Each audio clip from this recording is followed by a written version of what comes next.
അലൈഹി വസല്ലം തങ്ങൾ പറഞ്ഞു, റമളാൻ കടന്നു വന്നാൽ ഇദാ ജാഅ റമളാൻ ഫുത്തിഹത് അബ്വാബുൽ ജന്ന വഗുല്ലിഖത് അബ്വാബുൻ നീറാൻ വസുൽസിലത്തി ഷയാത്തീൻ.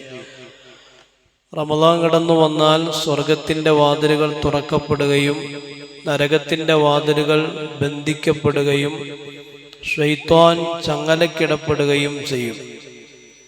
സ്വർഗത്തിൻ്റെ വാതിലുകൾ തുറക്കപ്പെടാനും നരകത്തിൻ്റെ വാതിലുകൾ അടയ്ക്കപ്പെടാനും ശൈത്വാനെ ബന്ധിക്കപ്പെടാനും പര്യാപ്തമായ പ്രധാനപ്പെട്ട ഒരു കർമ്മമാണ് നോമ്പ് എന്നുള്ളത്.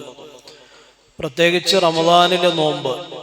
ആ റമളാനിലെ നോമ്പിലൂടെ അല്ലാഹു തആല അവൻ്റെ അനുഗ്രഹത്തിൻ്റെ സങ്കേതമായ സ്വർഗത്തിൻ്റെ വാതിലുകൾ നമുക്ക് വേണ്ടി തുറന്നു തരികയും അവൻ്റെ ഏറ്റവും വലിയ അദാബിൻ്റെ കേന്ദ്രമായ നരകത്തെ നമ്മുടെ മുമ്പിൽ അടയ്ക്കപ്പെടുകയും എല്ലാ തിന്മകളുടെയും കാരണക്കാരനായ പിശാചിനെ അള്ളാഹു ബന്ധിപ്പിക്കുകയും ചെയ്യുന്നതാണ്.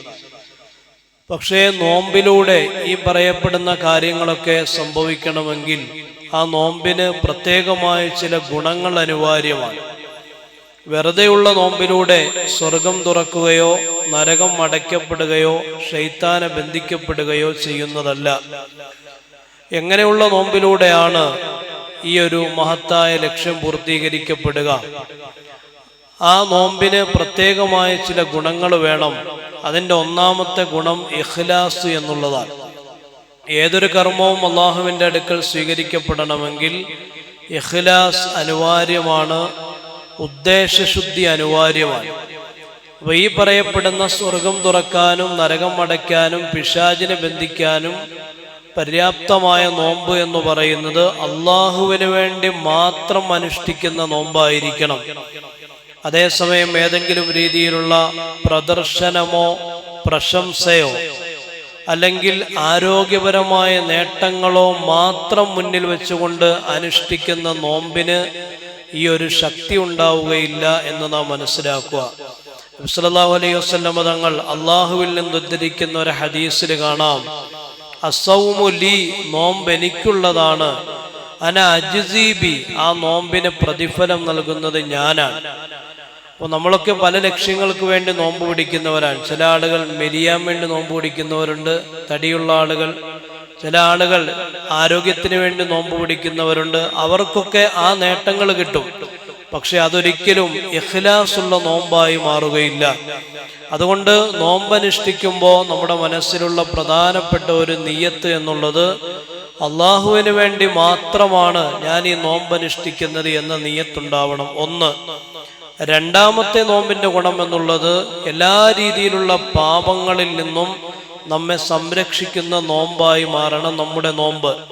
ചില ആളുകൾ കണ്ടില്ലേ, നോമ്പുകാരായിരിക്കും, പക്ഷെ അവർ ഗീബത്ത് പറഞ്ഞുകൊണ്ടേയിരിക്കും. ചില ആളുകൾ നോമ്പുകാരായിരിക്കും, അവർ ഏഷണി പറഞ്ഞുകൊണ്ടേയിരിക്കും. ചില ആളുകൾ നോമ്പുകാരായിരിക്കും, അവർ കളവ് പറഞ്ഞുകൊണ്ടേയിരിക്കും. ചില ആളുകൾ നോമ്പുകാരായിരിക്കും, പക്ഷേ അവർ പഴയതുപോലെ തന്നെ എപ്പോഴും തർക്കത്തിലായിരിക്കും, എപ്പോഴും പ്രശ്നങ്ങളിലായിരിക്കും. ഇങ്ങനെയുള്ള നോമ്പിലൂടെ ഒരു നേട്ടവും ഉണ്ടാവുന്നതല്ല. ഇല്ലല്ലമഉ വൽ ജൂഅ്, വിശപ്പും ദാഹവുമല്ലാതെ മറ്റൊരു നേട്ടവും ഉണ്ടാവുന്നതല്ല. ചുരുക്കത്തിൽ നോമ്പ് എന്ന് പറയുമ്പോൾ വയറിന് മാത്രമല്ല നോമ്പ്. നോമ്പ് എന്ന് പറയുന്നത് ചെവിക്കും നോമ്പ് വേണം, നാവിനും നോമ്പ് വേണം, കണ്ണിനും നോമ്പ് വേണം, കൽബിനും നോമ്പ് വേണം. ഇതാണ് പാപങ്ങളിൽ നിന്ന് സംരക്ഷിക്കുന്ന നോമ്പ് എന്ന് പറയുന്നത്. മൂന്നാമത്തേത് ഖുർആനും ഖിയാമുൽ ലൈലും ചേർന്ന നോമ്പായിരിക്കണം. ഒരാൾ നോമ്പ് പിടിക്കുന്നുണ്ട്, പക്ഷേ റമളാൻ വന്നിട്ടും ഖുർആൻ പാരായണം ചെയ്യുന്നില്ല, റമളാൻ വന്നിട്ടും തറാവീഹ് നമസ്കാരത്തിന് പ്രാധാന്യം കൊടുക്കുന്നില്ല. ഇങ്ങനെയുള്ള നോമ്പാണെങ്കിൽ ആ നോമ്പ് കൊണ്ട് പ്രത്യേകിച്ച് ഗുണമൊന്നും ഉണ്ടാവുന്നതല്ല.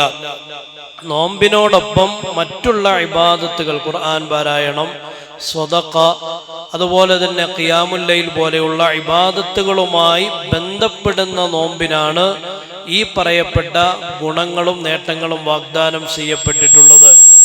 ചുരുക്കത്തിൽ നോമ്പ് എന്ന് പറയുന്നത് വയറിന് മാത്രമുള്ള നോമ്പല്ല, ശരീരമാസകലം പൂർണ്ണമായും നോമ്പുള്ള അവസ്ഥയിലേക്ക് മാറാൻ നമുക്ക് കഴിഞ്ഞാൽ നമ്മുടെ മുമ്പിൽ അല്ലാഹു തആല സ്വർഗത്തിന്റെ വാതിൽ തുറക്കുകയും നരകത്തിന്റെ വാതിലുകൾ അടയ്ക്കുകയും നമുക്ക് വേണ്ടി പിശാചിനെ ബന്ധിപ്പിക്കപ്പെടുകയും ചെയ്യുമെന്നാണ് സയ്യിദുനാ റസൂലുള്ളാഹി.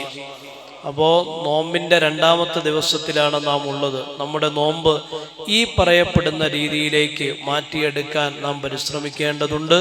അല്ലാഹു സുബ്ഹാനഹു വ തആല ലക്ഷ്യപൂർത്തീകരണത്തിന് സഹായിക്കുന്ന നോമ്പാക്കി നമ്മുടെ നോമ്പിനെ ഖബൂൽ ചെയ്യുമാറാവട്ടെ. സുബ്ഹാനല്ലാഹി വബിഹംദിഹി സുബ്ഹാനക്കല്ലാഹുമ്മ വബിഹംദിക അഷ്ഹദു അൻ ലാ ഇലാഹ ഇല്ലാ അൻത അസ്തഗ്ഫിറുക വ അത്തൂബു ഇലൈക്. അസ്സലാമു അലൈക്കും വറഹ്മത്തുള്ളാഹി വബറകാതുഹു.